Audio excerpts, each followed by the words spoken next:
Hello. Are you guys able to hear me now? I understand there are a few technical difficulties there. Can you hear me? All right, let's try this again. Welcome to part 2 of a 3-part series. Last week was part 1 of Who is Jade Simmons? Today is She Qualified? Jade Simmons is a 2020 independent presidential candidate, and she's driven by a desire to influence and inspire people. She's currently living out her own advice by running for president of the United States of America. And we're really going to dig in tonight on how she intends to do that. Now really is the time for a new kind of uncommon leadership and a different option for the American people. And I'm excited to welcome Jade Simmons tonight so we can talk about just that. Hey, Christy, good to see you again. I'm excited for our conversation. Hi, Jade. Well, since this is part 2 and last week some folks got to know you, let's just jump straight in. Let's do it. I'd love to hear about your political party affiliation. I understand you're running as an independent instead of with the Democratic or Republican Party. Why did you choose to do that? Yeah, I want to be really clear what that word means, because I'm probably running even more than an independent. I'm running as an unaffiliated individual. So I'm not a member of the independent party. I'm not a third party. I'm running as an individual. And you want to think about that as really coming to the table, not just unaffiliated, but without strings attached, without a lopsided agenda, coming to the table, not owing anyone any favors, any corporations any favors. I don't have to toe a party line. I don't have to use the messaging points that are given to me.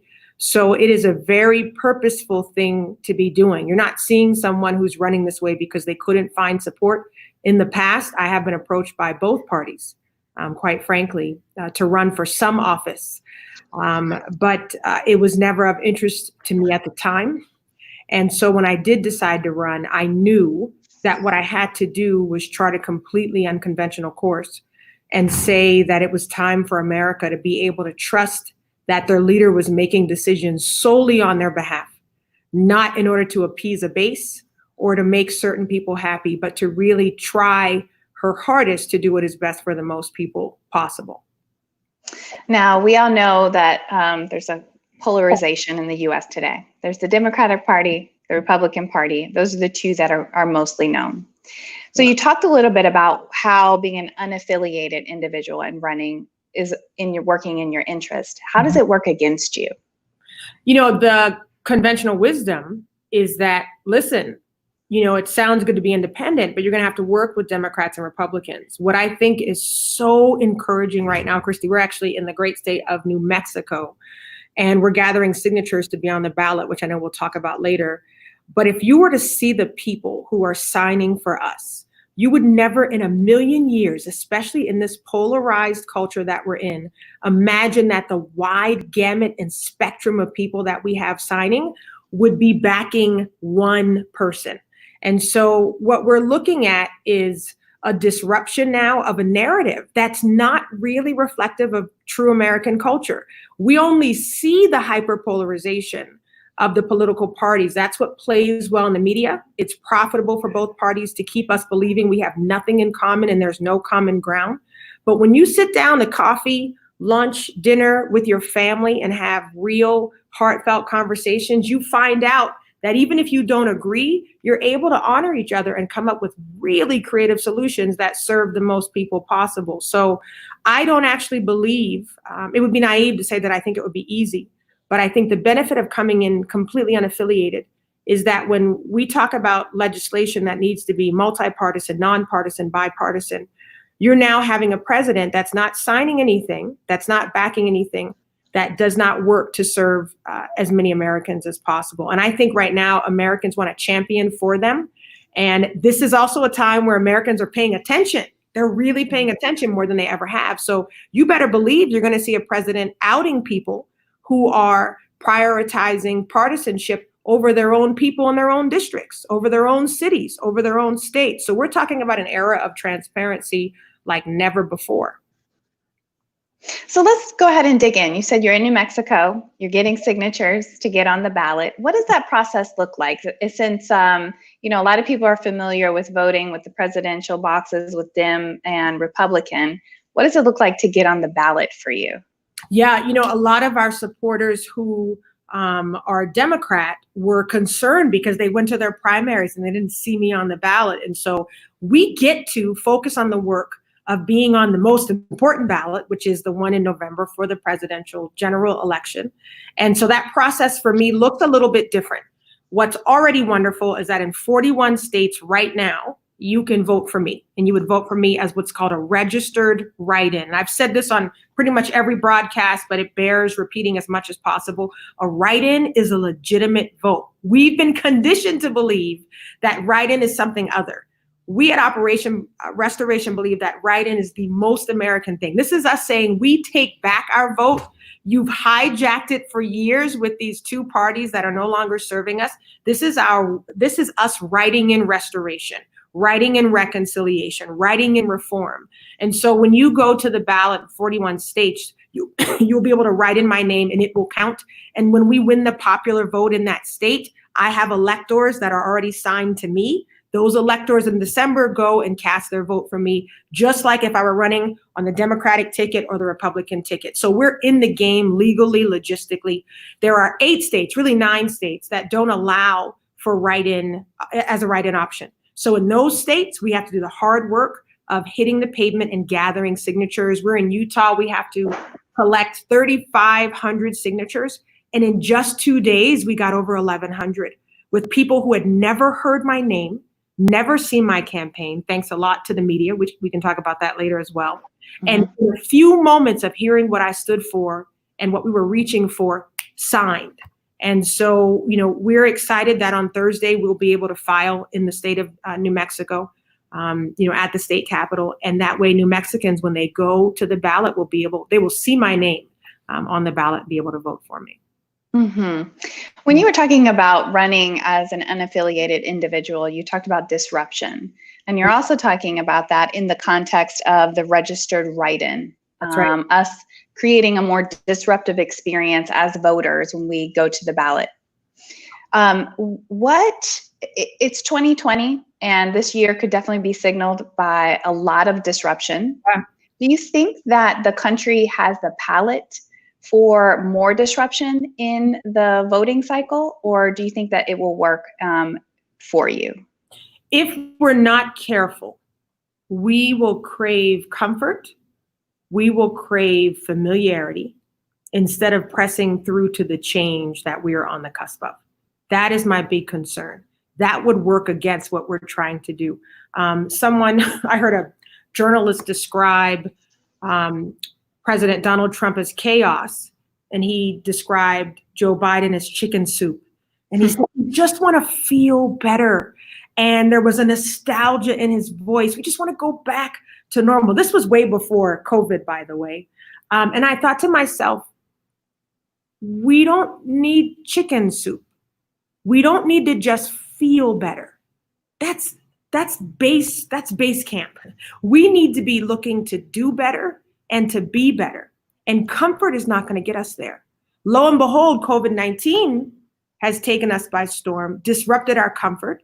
We keep talking about going back to normal, but I think we're finally realizing that's not going to be the case. And then the unrest precipitated by George Floyd's murder has created another powerful moment of discomfort. And so I've been using the birthing analogy a lot. And that's where I think we're in those last kind of birth pangs here. And we don't need an epidural. We don't need to just feel better and pretend like everything's okay. And I don't think simply switching a president who's red for a president who's blue solves the division in the country. I think we need a palate cleanser. And I think we're teasing ourselves to think that it's just about a face in office. That new face has to represent a new vision. And I have not heard the vision that I feel the country deserves coming from the voices of the two candidates. That's why I'm in the race. Okay.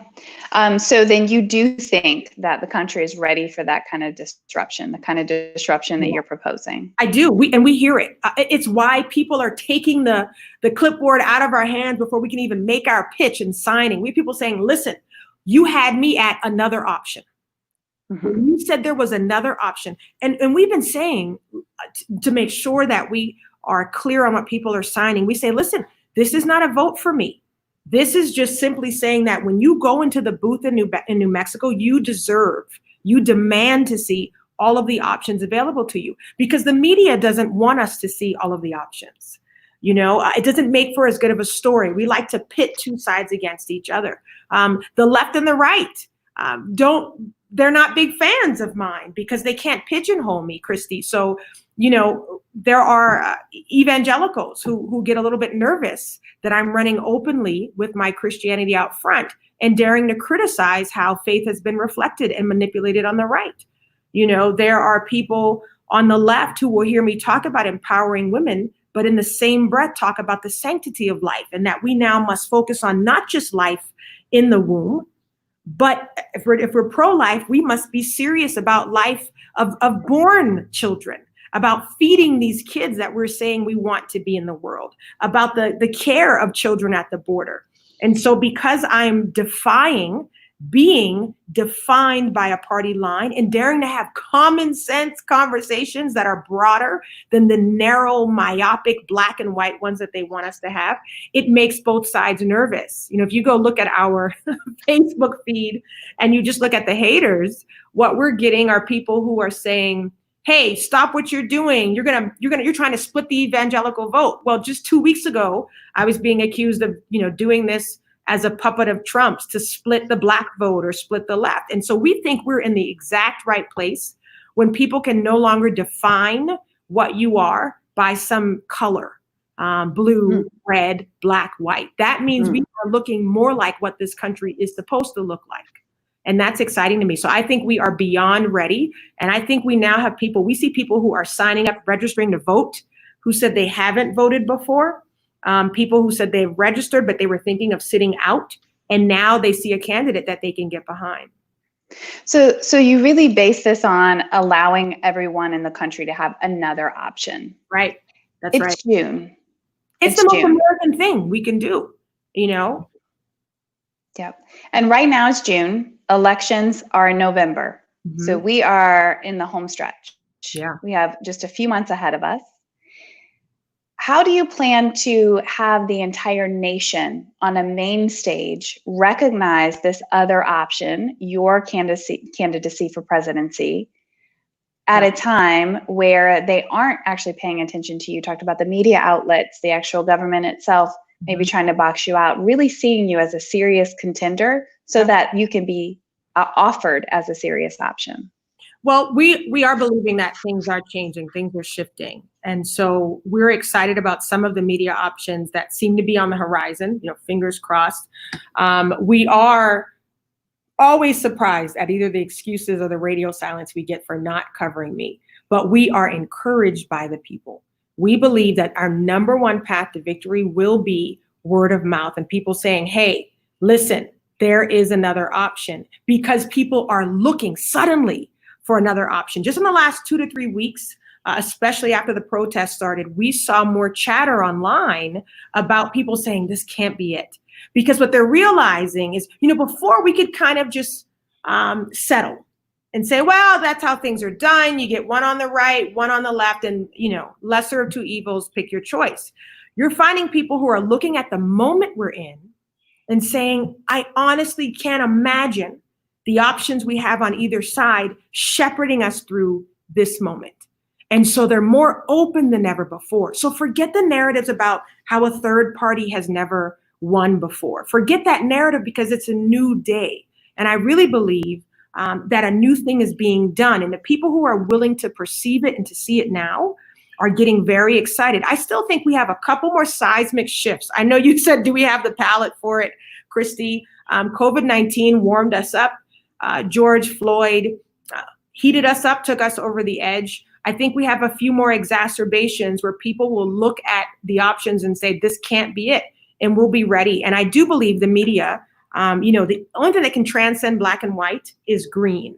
And so when one outlet covers you, they all cover you, because no one wants to be the lone outlet out. And so we are banking on a couple of big breaks coming up in the next few weeks, and we're expecting the dam to break. And we're excited because of the reception we're getting in the most random places in America, that there are a lot of Americans who are going to be excited about having this choice. So you're out there right now in New Mexico. You've been on the trail, really trying to get these signatures. And you mentioned that all kinds of people, maybe people you wouldn't have expected, are showing up. So what is that cross segment that you're looking at? What is the cross section of people that are showing up? The team, the campaign team, and I, part of the strategy was looking at what are our most likely demographics. And I'll tell you, we were so wrong about what we assumed were going to be our people. And that is thrilling, because what it means is the people we assume would be our people may come along, but we now have an even broader base than what we thought. We were at an event, a Juneteenth event here, and we had people at our table that ranged conservative Christians who wanted to know where I stood on certain issues. I was in a group of transgender women who wanted to know, hey, what's your stance on LGBTQ issues? I was speaking to disgruntled Bernie bros who were like, we don't have anybody in the race now. And so here's what they haven't heard before, Christy, is they'll get all excited in the 2 or 3 minutes that we're exchanging, and they like what we hear, they sign, and I say, listen, don't stop there. Hold me accountable. Go to the website, do your research, look at all the media interviews, see if I'm consistent. And then when the big dam breaks, when you see me on CNN, when you see me on Fox, listen to see if the same lady you met in the park sounds like this lady who is now talking to you on CNN. Because that is the accountability that American voters have to start to demand of their leaders. It is not okay for us to speak to you out of one side of our mouth, cross our fingers behind our back, and tell another demographic something different. So we're priding ourselves on consistency, and we're not always agreeing, Christy. We're not leaving there always kumbaya, we think the same. We're going, I hadn't thought about it that way, but I see your heart, and I believe that even though we disagree, you would pledge to protect, honor, and serve me anyway. And that's all people want right now. They want to know that they are first priority. Mm-hmm.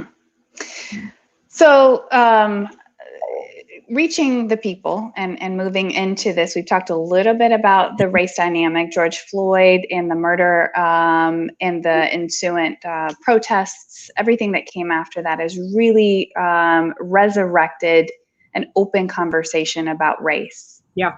We know, and it is very clear, that there are deep structures of systemic racism that permeate our entire culture, from the government structures to the local structures, et cetera. So knowing that this country is founded on that white male supremacy, those premises, you have to also be able to reach candidates that are conservative and that are white males and females who may be influenced by this legacy. How do you intend to do that? So you asking me, how is the Black woman going to be taken seriously in this world? And how do you intend to help them hear you, receive you? Yeah. So one of the reasons that I feel so confident about this moment in time, about running at this moment in time, Christy, is because what you're asking me is what I have done my entire life. It's what I do all day long in business. I've been doing it since I was a little girl, and I would continue to do it as a leader of this nation. I am always in the room as the person hearing between the lines, able to, I call it almost be a social translator in these rooms, a communications chameleon. My gift, whether it be music or communication, has made room for me in very unexpected rooms at every level. I'm almost always the minority in the room. Even in my day job as a professional speaker, I'm in rooms that are 80 to 90% white male and white male conservative. So first of all, let me back up and say, I don't go into a room checking for white supremacy. I don't go into a room assuming that I don't belong in the room. I literally assume that I'm in the room for a particular reason and that there is something unique about who I am as a female, as a Black woman, as a Christian, as an artist that has put me in that room for that moment. I go into the room assuming I'm supposed to be at the table. And I also come in with a combination of being ultra prepared, ultra aware, and in a mindset to present solutions that others haven't thought of before or haven't dared to present in that room. So I wade very confidently into uncharted territory in that sense. I also don't make an assumption that my Blackness or my femaleness costs me something. And I will tell you that that shift in mindset, I always tell people that I don't see myself and they shouldn't see themselves as a minority. See myself and they should see themselves as a standout. So you ask yourself, why am I the only one in this room? You don't pat yourself on the back for being the only one in the room. You find out why you're the only one. You have those conversations. So the large majority of the stages that I'm on currently have an overwhelmingly white majority population. I would say the larger majority of my fan base as a speaker and performer is actually white suburban women. So before people are listening will go, well, that means she's probably made a career out of making white people feel comfortable. Mm-hmm. And I would say I've actually made a career in a ministry out of making everyone feel uncomfortable on purpose, uncomfortable enough to confront what needs to change within ourselves. That is my specialty. And that is what the nation is crying out for right now. We must confront this ugliness, the necessariness of this moment, and even what I consider to be the beauty of this moment that we're in. Birthing is a beautiful process, although it's painful. So I'm not in denial that these systems exist. I will tell you, I have friends who will say, listen, Jade, we believe that our relationship with white America moving forward should be one of suspicion. It should be one of, at least of being circumspect. And they will present very logical evidence based on the history of white culture, the history of colonization, the history of domination. And so they say it would be unwise of you to go into any room not bringing that history with you. I agree on a macro level that as we work to root out systemic injustice, we cannot be blind to things that have existed since the beginning of time, the beginning of man getting on the scene, right? But in relationship, I dare, because I have seen the potential of people. I know the potential to change. I'm literally brought in to create on the spot change. So I know people can change in even 45 minutes, have an awakening, a mindset shift that literally changes everything about their life from that moment on.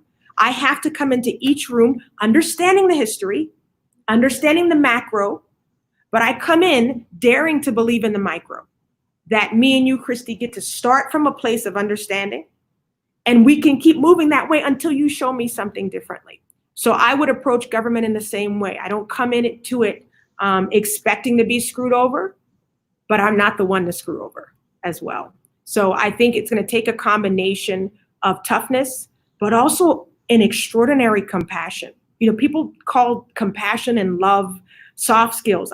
I don't think so. Those to me are the most hardcore skills you can have. A revolutionary must first have extraordinary levels of love.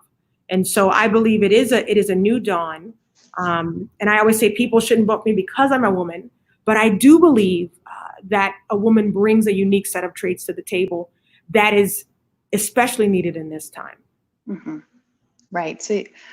So let's translate that into the political arena. You know, you talked a lot about sitting in a room with all majority white male conservatives. You talked about being on stage with majority, white conservatives, female and male.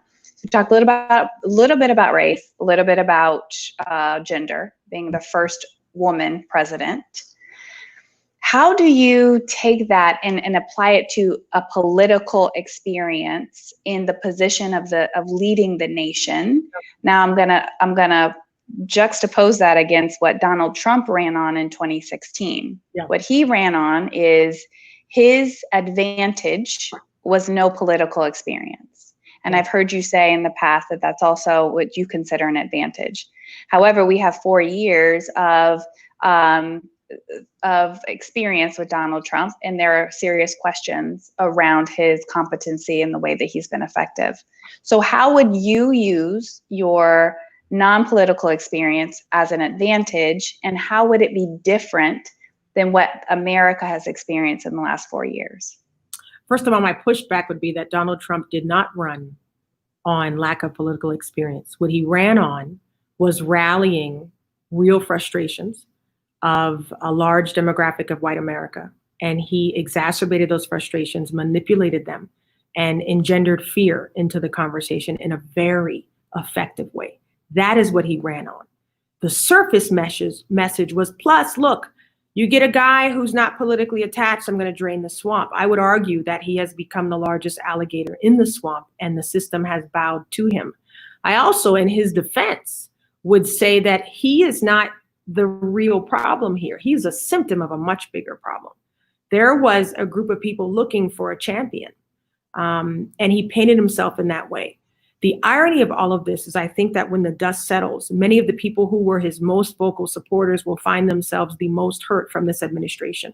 I believe that farmers who rallied behind him have been martyrs in this administration. I believe that poor white people who have rallied behind him, who have said they hated Obamacare, but in the same breath said that they loved the Affordable Care Act, have suffered under this administration. If you didn't catch that, those two things are the same thing. But President Trump knew to racialize it and put Obama's name on it, and he got rallying behind that. So I think that's what he really ran on, and he did so very effectively. And I think the counter mistake in the Democratic Party is that while they were focused on black and brown, they ignored white. Mm-hmm. And if you are white and you're watching, this is a much larger conversation that we won't have all the time to get into. But if you understand even what the white experience would be in this country right now, as we begin to inch closer to being a minority majority country, there's a lot of ways to play on that. There's a lot of ways to paint in the fear of being replaced. And I think those are the things that he did effectively. And while he was doing that, there was nobody paying attention to the needs of Rust Belt workers, to the needs of farmers, to the needs of the disenfranchised, the needs of those suffering under the opioid epidemic. And so a void was exploited very effectively. That's what you saw. So when I say that what you get to have is someone who's not affiliated, we didn't have that with Donald Trump. He was completely tied to major corporations because that's where he came from. If you look at the track record of the deals that he made, the big man always won out. The small man always lost. You ask those workers that went unpaid when he filed bankruptcy. Bankruptcy is supposed to be this mode of operation we use in times of desperation. It's not what we use in times to get out of paying our debts. And he's done that more than, I think, 7 times. And we're seeing consistency in his defense. There's consistency here. We're seeing emotional bankruptcy. We're seeing spiritual bankruptcy. We're seeing moral bankruptcy, and we have to, we can't be surprised by that.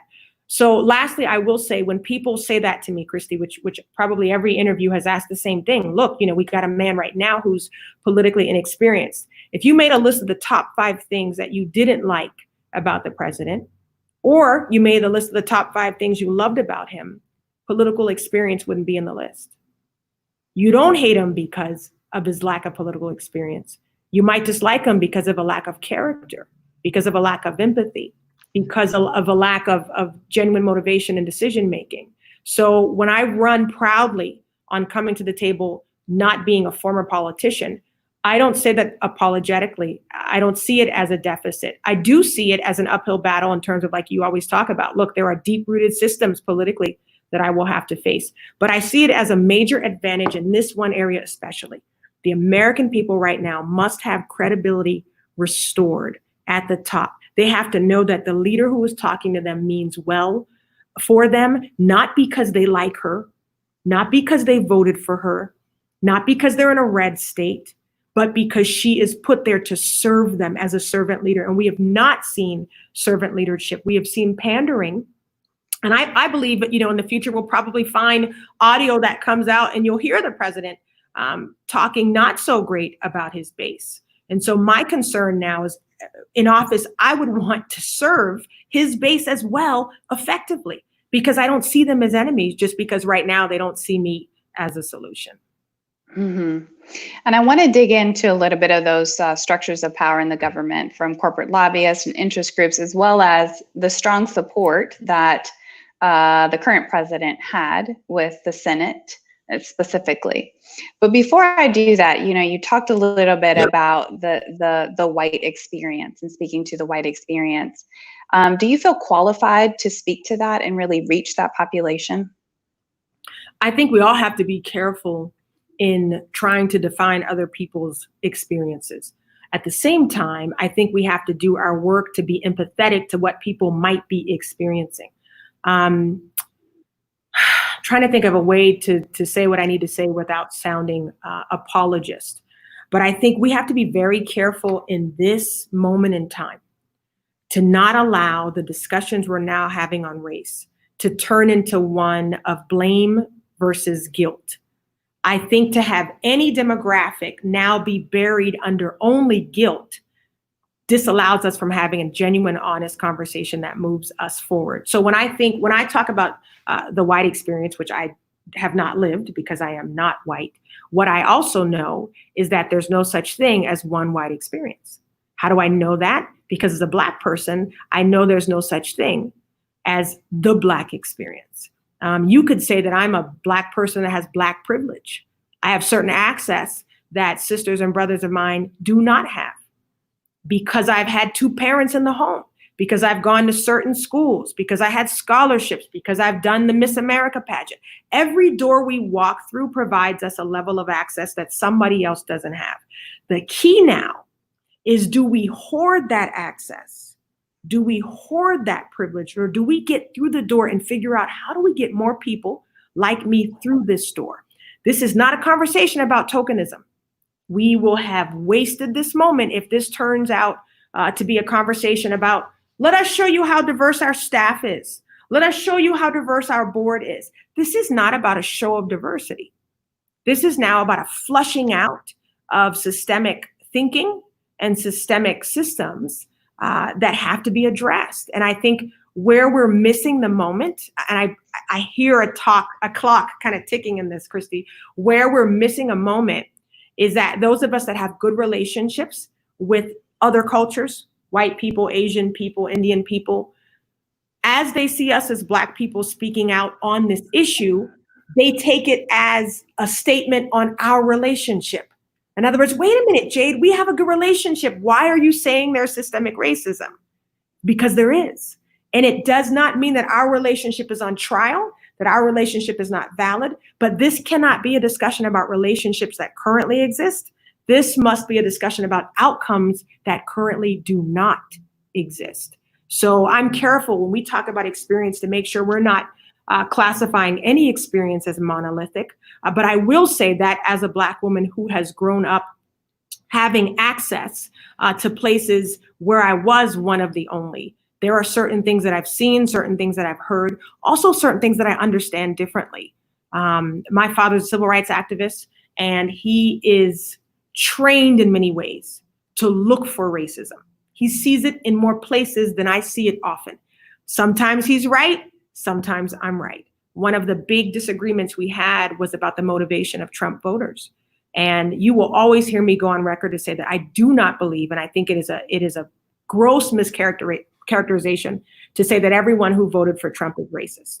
But I think you have to ask the question, how are the ones who are not racist okay with a president who does seem to condone racism at some level, and who does speak in ways that everybody knows has racial undertones to it? So the discussion now is, if we have relationship and we are good, Black person, white person, how come you're okay with what you're seeing? That's the hard conversation that has to happen. Mm-hmm. And one of these, we're talking about systemic racism, but it's very closely linked to the system of capitalism as well. And so I'd like to shift a little bit back to there are deeply funded structures of power in government, from corporate lobbyists and interest groups that have influenced our legislation, policy, many things throughout our country. Are you associated with any of these groups like Donald Trump is? Short answer, nope. Listen, you're talking to a woman who spends a lot of time in corporate America. It would have been very easy to just go to some of those CEOs, to go to some of those organizations and say, hey, what's up? Finance your girl. But I haven't done that because I know that when I take office and when people start vetting, as they start to look, they need to see what she tied to. I remember when listening and looking at footage from Shirley Chisholm's run, she ran on that motto of unbought and unbossed. And as powerful as it was, she was still controlled by the Democratic Party. She was still boxed out by the party that she was trying to run under to represent more people. And so I'm able to say unbought and unbossed in an even bigger way because I don't have to toe any party line. I just don't have to toe any party line. And so that to me gives me a freedom, not associated with any lobbyist, not associated with any corporations. Nobody's, listen, you can look at my bank account and see who's bankrolling my campaign here.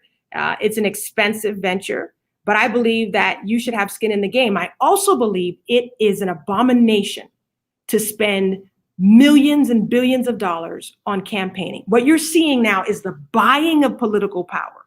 And you're watching, you look on the left. If you look at the candidates who were starting to gain traction, right at that end there, Alexander Yang had people, especially I met people in retail who were really excited about him because they felt like he was talking to them. You look at Bernie Sanders, who had his own coalition, but you look at a Kamala Harris, you look at a Cory Booker. You got to ask a question here. If this is the party of the people, if this is supposed to be the party of diversity, how at the end of the day do you still end up with two older white men at the top of the ballot? Nothing against two older white men. It's just a question you have to ask. And so you then have to ask, well, who's funding? Why is Kamala and Cory not getting the funding? By the party, by the big donors in the party. And so, I think they're just hard questions that we have to ask now.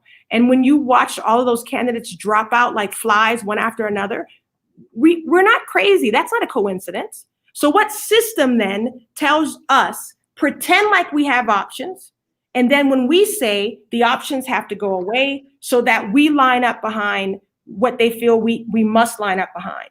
And I think we're in a season now where American people aren't those who still believe in voting, by the way, because there's a growing demographic who's looking at this and going, we have people who wouldn't sign, who said, listen, you seem cool. I like your platform, but we're done with the system. We're done with it. And listen, in large part, I don't blame them, Christy. Mm-hmm. You're going to hear me. Listen, as president, I will have to work within a capitalist system. I don't have a problem in theory with the free market economy. But we got to be honest about where capitalism started. When you think about slaves, those were the products who did not even have the power to be the ones being the sellers. They had no choice in the matter. That is the root of our capitalist system. So even as a president of a capitalist society, you better believe I'm telling groups like African Americans, listen, you should be looking seriously into your own investment groups. Listen, as we'll work on education reform from a national level, you should be starting your own neighborhood schools. My Jewish friends, my Korean friends know this. On the weekends, they go to schools that teach them about their heritage, so they're not subject to learning the heritage that has been created for them. So I don't think you've ever had a president in the history of our country who will say, I'm running of this nation, simultaneously telling you, you better stop being dependent on government for your future. You don't hear that. And so I think that's honest talk. It's real talk. So when people say, why are you running? It's because I believe government is supposed to serve you. It's supposed to empower you. It's supposed to support your efforts, not suppress you, not oppress you, not squelch your efforts. So you'll see me trying to operate as a stopgap to make sure that more people have more opportunity.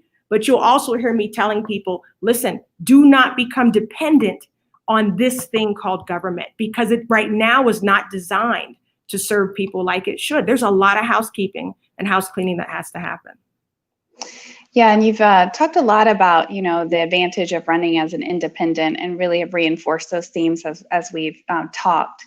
So do you see value in having strong House and Senate support? I mean, of course, there's value in it. It's the system, right? What did someone say? I met a lady here in New Mexico today. She was talking about the uphill battle.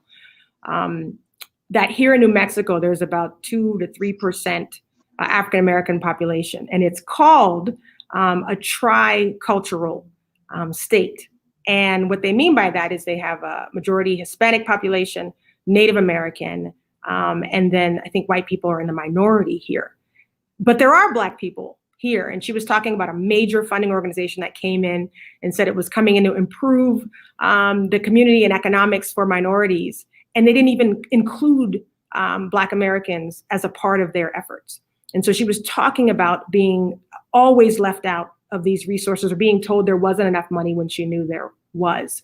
So, I think in terms of, you have to get the support that you can. I believe that a large part of my job will not just be in garnering support, but making sure that there is solutions that are what I call multi-partisan, that more people are being served. And I think to have a watchdog, I think the president in this sense would have to be more of a watchdog.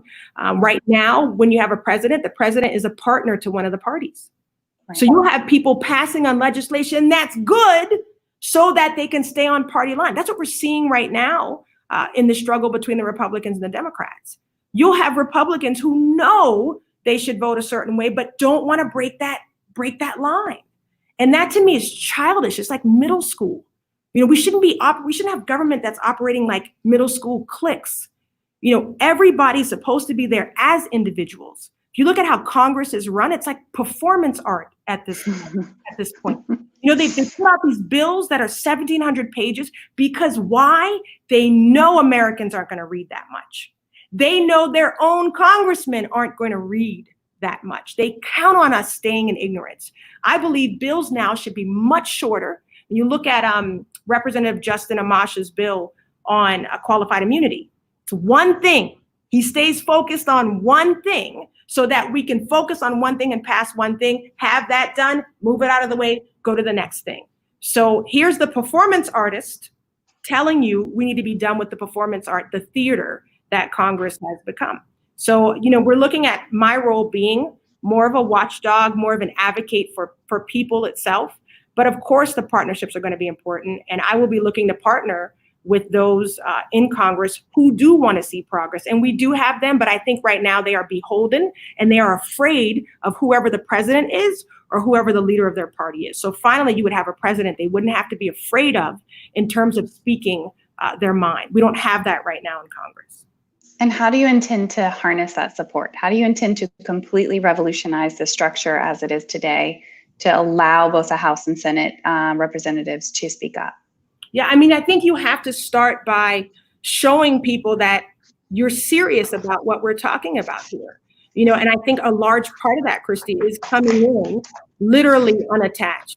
And all you can do is say what you intend and be consistent about it. Right now, what I've heard from people that I know in Congress is that it used to be individual representatives could stand up, could speak, could voice an opinion, could bring a solution. You don't have that anymore.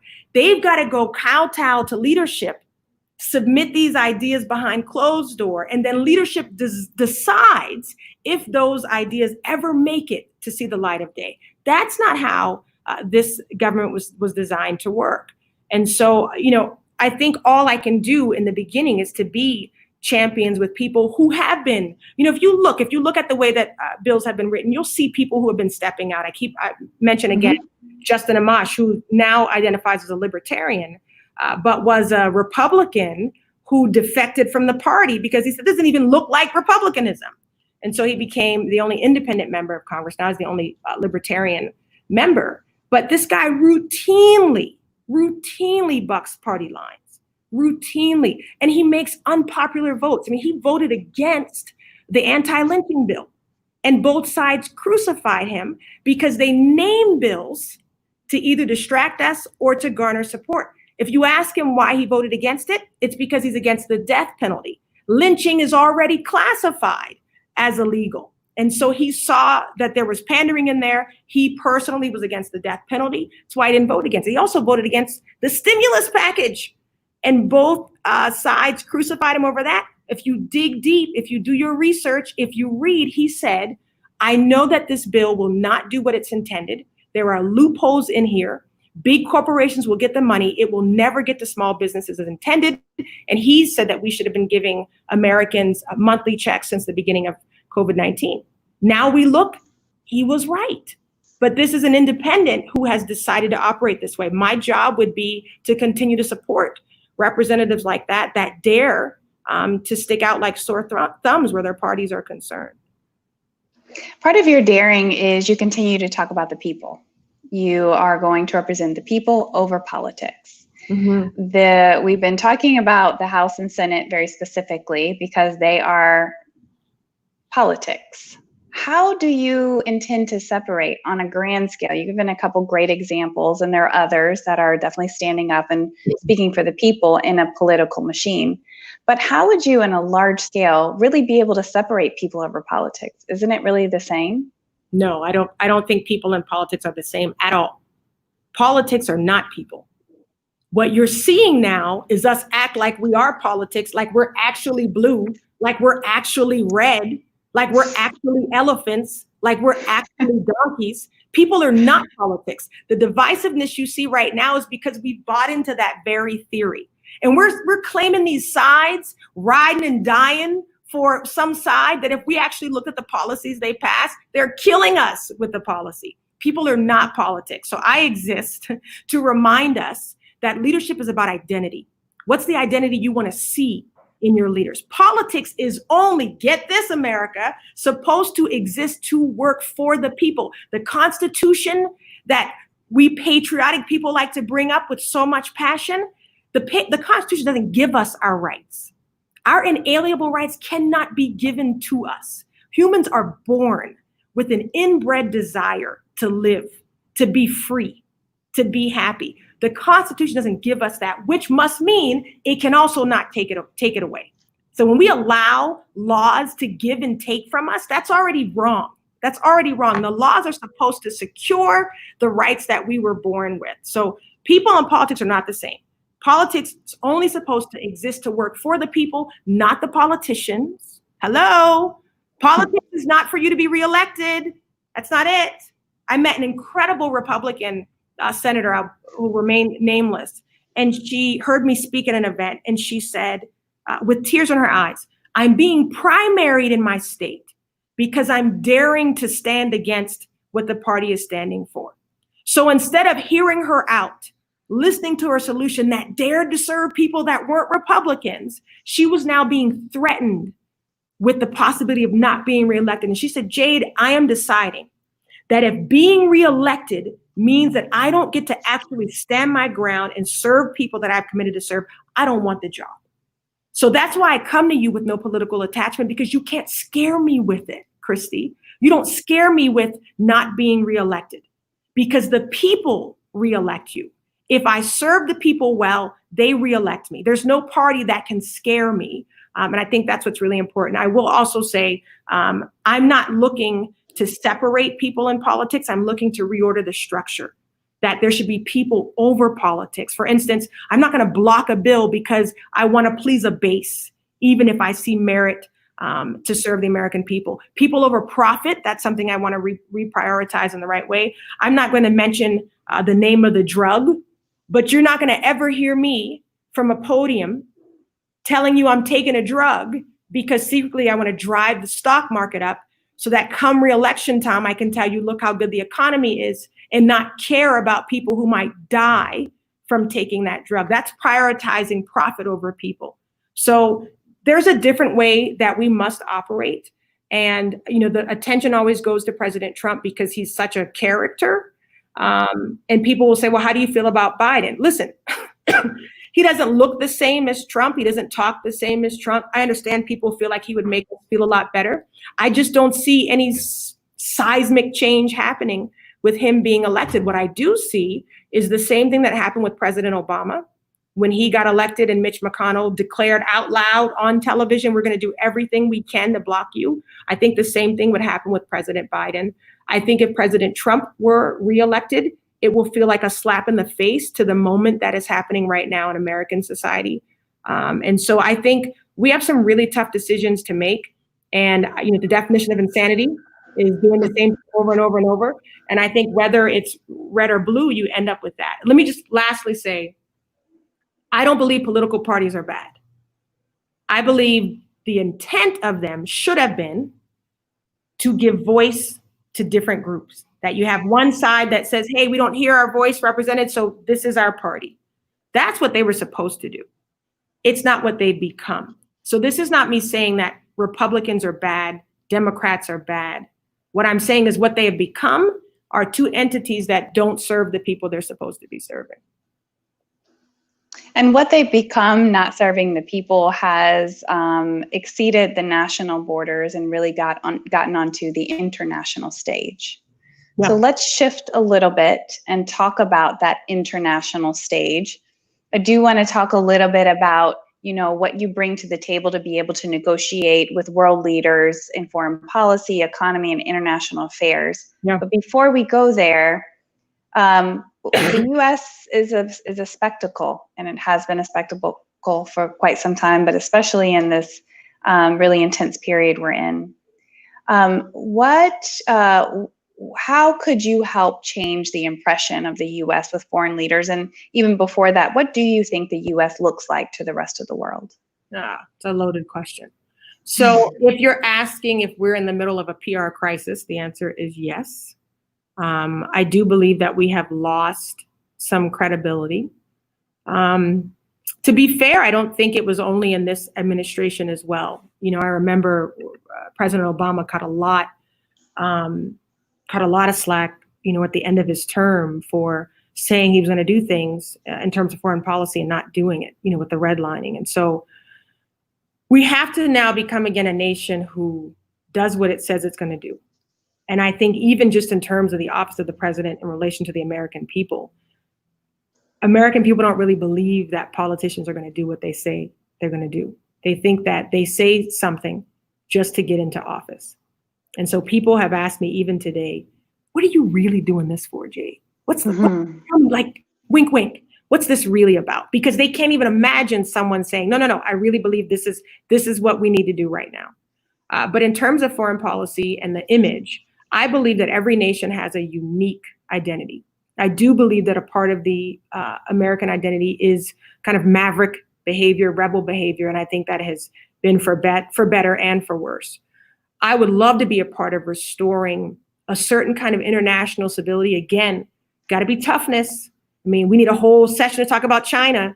We can't go quietly where China is concerned. We got to open our eyes to this thing. So it's a balance of diplomacy. It's also timing. I think where my biggest criticism of the current president is, where timing is concerned, is that it seems as though many of his decisions are emotional. And that's what we can't afford on the international level. It seems like much of it, I believe many national leaders now, talk about changing the image, believe that all they have to do is flatter our president to get their way, say a few things a certain way, stroke his back a certain way. And that's a dangerous position to be in. If you look at the handling of COVID-19 in the first few days, the president was asked how he thought China was doing. Nobody remembers this, but he said, I thought China's doing great. They're doing a great job. And it wasn't until he realized his reelection was on the line that he started blaming China in order to take the focus off.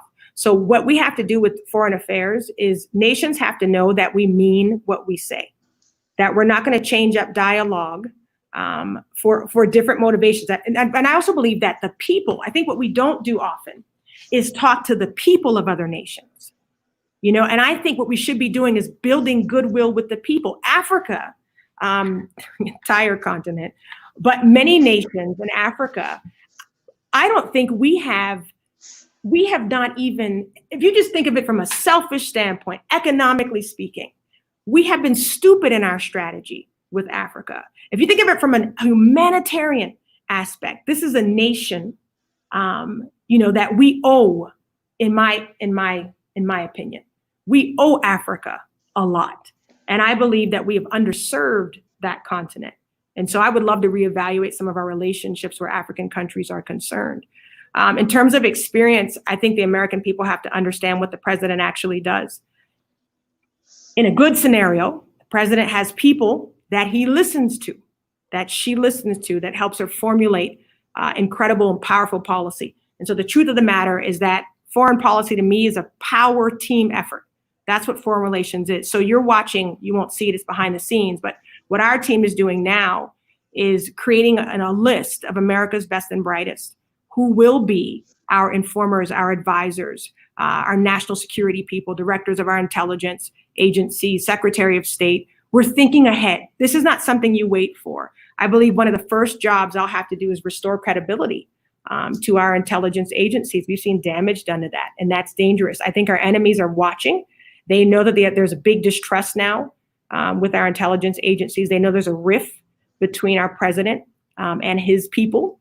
And so I think that's dangerous. So I think those relationships have to be repaired. And I think the American people should rest assured that the president is not making unilateral decisions and that his motivations are pure. I'll give one example. If we think about the taking down of Soleimani in Iran, there's a bad guy, granted, bad guy, taken down for the wrong reason at the wrong time. How do we know? Because our president's own advisors had given him another target that was considered to be more dangerous to America.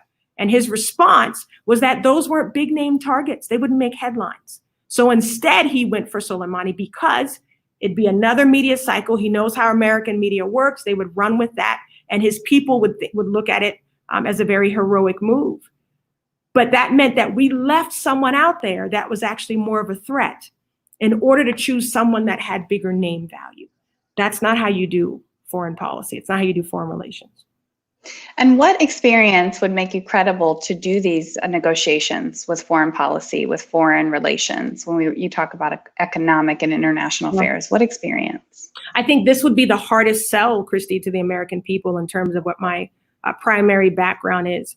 What I tend to believe, what I've seen play out in my own life, and how I coach others as they are shape-shifting into other fields, is that the same things that made you successful in one area will carry you well here.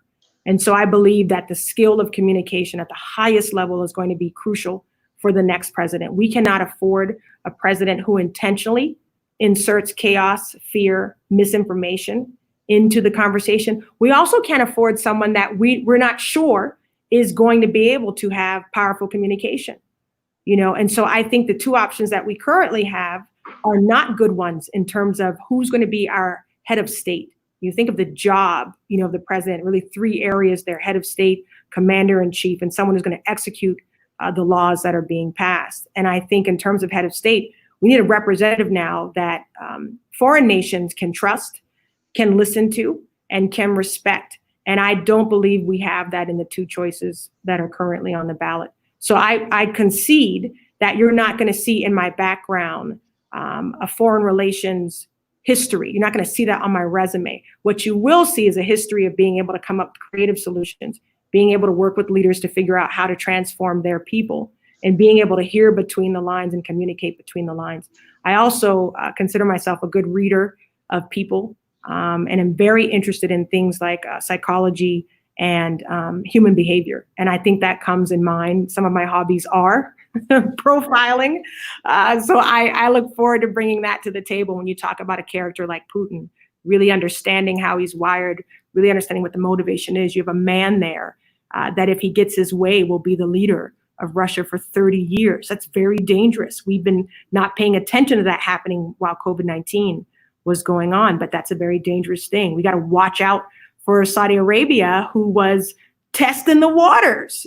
Saudi Arabia and Russia were having a bit of a, excuse my language, pissing contest while we were dealing with COVID-19, where oil was concerned, and we're now living in the repercussions of that. So I think we need a student, a chronic student of the world, who's not okay to just settle for seeing the world as it is, but really wants to understand the history of how it got to where we are in the first place. Mm-hmm. And we could have an entire session on international affairs, large government, big, scaling back, expanding, et cetera. So a lot to talk about there, perhaps in a future discussion. But I do want to just kind of wrap up a bit, and let's go back to the first 90 days of the current president's presidency, Jade. What would your first 90 days look like as president? So to me, that's precisely the problem. And that the first 100 days you're talking about, that we always talk about. Our presidents have become obsessed about showing up the last president in those first 90 to 100 days. And what happens is that's an ego-driven marker. When Roosevelt did it, it wasn't about ego. He had a timeline he was working with. And since then, every president is trying to one up. What happens when you lead with ego there, you end up going for shocking and sweeping. Think about all the executive orders that Trump tried to force through in those first days. It was only so he could hold this up and go, look what I've done, look what I've done. And so I believe that what we're supposed to do is survey the land and see what the nation truly needs at that moment. We're talking about a nation that on December 31st had no idea this is what the country would look like come June. So all of that being said, I believe there are going to be three major factors right now that are going to determine how to best use the 90 days, just so I make sure I am answering your question. So the first part of that is, I don't believe it must be an ego-driven contest to one up the last president. It must be a surveying of the land to see what should be done. To me, there are going to be three major factors. The state of COVID-19. It's going to determine if we're in recovery. If we are, then we get to focus, I would say, on becoming a producer nation. You'll hear me talk a lot about that in my econ videos. We're going to have to look at how to increase jobs. Don't believe the hype. The job numbers are way worse than they are being reported. The unemployment is way worse than it really is. We're going to have to look at repatriation in terms of bringing American companies back. First companies up on bat should be the ones we just bailed out.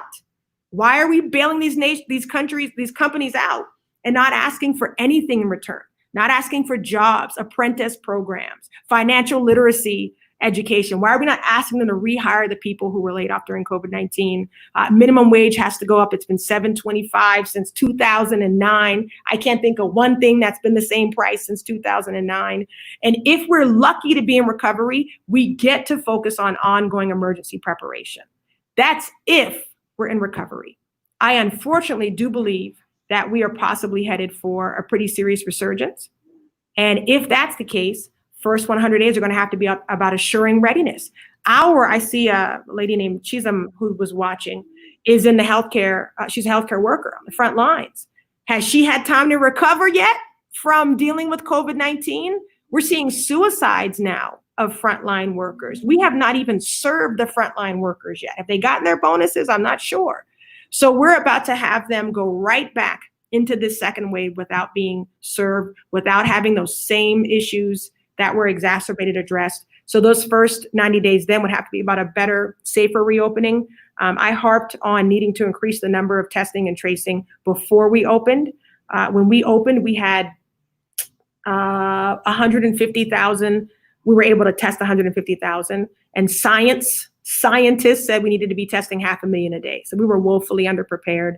If we are in a resurgence, we're going to be looking at, I think, and this is going to sound radical, and I'm going to get the cries for socialism here, but I think we have to look back to Roosevelt's WPA program, where you had government-funded jobs, because I believe if we resurge and have to shut down again, you're going to need the people who are unemployed to help rebuild the nation. You're going to need them to be the testers and the tracers. So I think we're going to have to look at something as seemingly drastic as that if we're serious now about having a humane economy. If we're just talking lip service, get the economy reopen, and we don't really care about people who have been exacerbated even further. You know, the Navajo Nation out here in New Mexico has been almost decimated from COVID-19. It's going to be a whole new world if we have resurgence. I'd be talking about a sales tax relief, kind of vacation from sales tax, so people who don't have jobs can do more with the money in their hands. We'd be talking about a serious deficit because we'd have to bail out again. We're printing money out of thin air. We'd have to deal with, I believe, litigation. We reopen, you're going to see people suing places. They're going to say, I got COVID-19 at that restaurant right there. I got COVID-19 on that airline right there, which will remain nameless, but is not observing social distancing, by the way. And then thirdly, I'll end by saying, depending on how we use this moment right here, in terms of the protest, the Black Lives Matter movement, if we waste all of this revolutionary political capital on getting Aunt Jemima off the shelf, on getting rid of Uncle Ben, only on taking away the Confederate statues, all are important. But if we waste this moment on those surface symbolic things and don't deal with systemic reform where education and economics, in addition to police brutality and police reform is concerned, then those first 90 days are going to have to be about pushing through real reform. If we waste this moment right now, and that means we're going to have even more of a repair of race relations and also repair of relations between civilians, communities, and law enforcement. So how I personally already know I would use those 90 days is I'm going to be in a state of prayer and fasting for those first 100 days. And I will invite the nation to do it with me. Don't worry, those of you worried about separation of church and state, I would still have the right to my own religion. And I would invite Americans who wanted to participate to do that. I laugh about it, but it's a very serious thing. For me, those are times where I feel like we get to really sit back and hear what is necessary for the nation. And so that's how I would personally be spending those days. Fantastic, Jade. We really appreciate you joining us, and it's a very lively conversation to really talk about, your qualifications as running for the President of the United States. Thank you. Thank you. Christy, I want to take just a second. I can see some of these live comments. I just wanted to maybe answer a few. Let's see. Someone asked if I burped. I did not. I didn't hear it. I don't think Christy did either. So I think we're good there. So did she just burp like a pirate? No, I didn't. Chisholm was asking why we spent so much time on race. And Chisholm, that to me is because I can't afford to be seen as avoiding these issues, especially as a Black woman who is so assimilated in many ways into white society. It's important to me that Black Americans understand this is a season now where I believe we have the room to have someone openly be a champion for Black Americans. I always pledge to be a president for all, but I don't shy away about saying a president's job is also to be a champion for the underserved. You'll hear me talk a lot about breakthrough for Native Americans, breakthrough for immigrants, breakthrough for small business owners, breakthrough for women in pay equity. But I also talk about breakthrough for Black America. And I dared to lead with that, even at the accusations of she's Obama in disguise, she's doing reverse rape. We get all of that. But I'm not going to waste this moment. My father will always say, you want to see real change?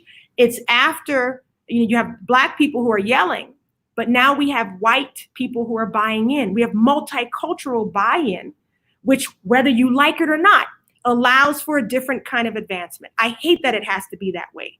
It should be that people should just be able to cry out and say, we need help, we need support, we need to eradicate these things. But it doesn't work that way in this nation. So we can't afford to squander a moment, Chisholm, where people are paying attention to race. And I know my friends are like, it's been 3 weeks, why are we still talking about race? It's been 400 years. We're still dealing with it. That's why we're still talking about it. So that's why I talk about it openly. Let me check a couple of more. Someone wants to know if I would consider acting as a vice president for Biden.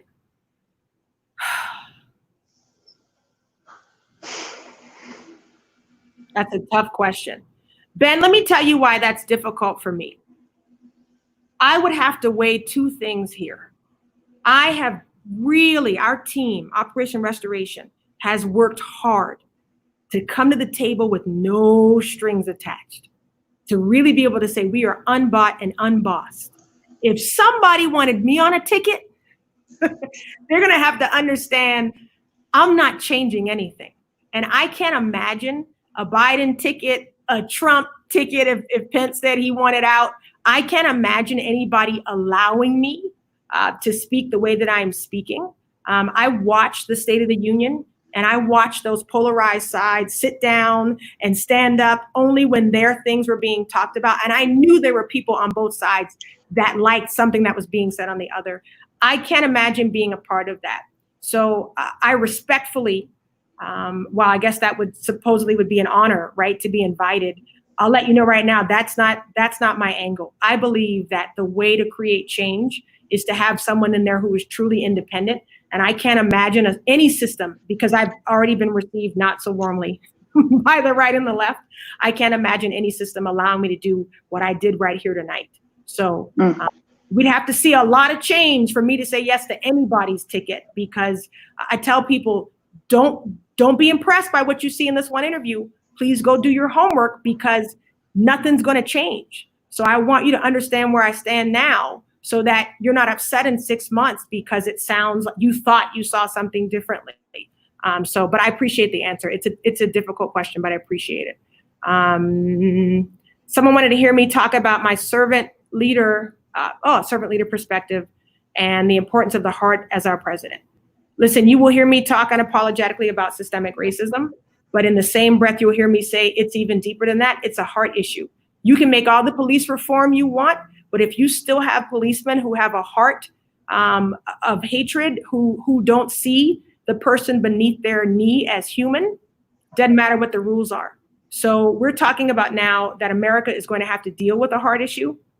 And I think you can only hear that from a person who doesn't have one, where all people are concerned. So I also believe that leadership is service. And we need to see what that looks like again. Service means that I can honor you and serve you and protect you, even if I don't believe the same way as you. And that's what we're not seeing currently.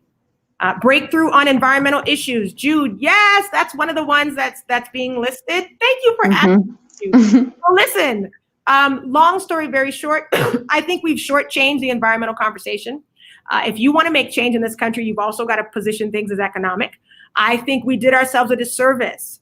People saw the benefits of the environmental benefits of being shut down. Now you got countries like Italy who now want to make it permanent. They want to make these changes permanent. We should have been in position to be the #1 producer of alternative energy. We've spent so much time fighting it because we were reliant on oil. Look where that got us. What if we had actually done the work and been the leader? So we want to become a producer nation. I think environmentalism plays a role in that.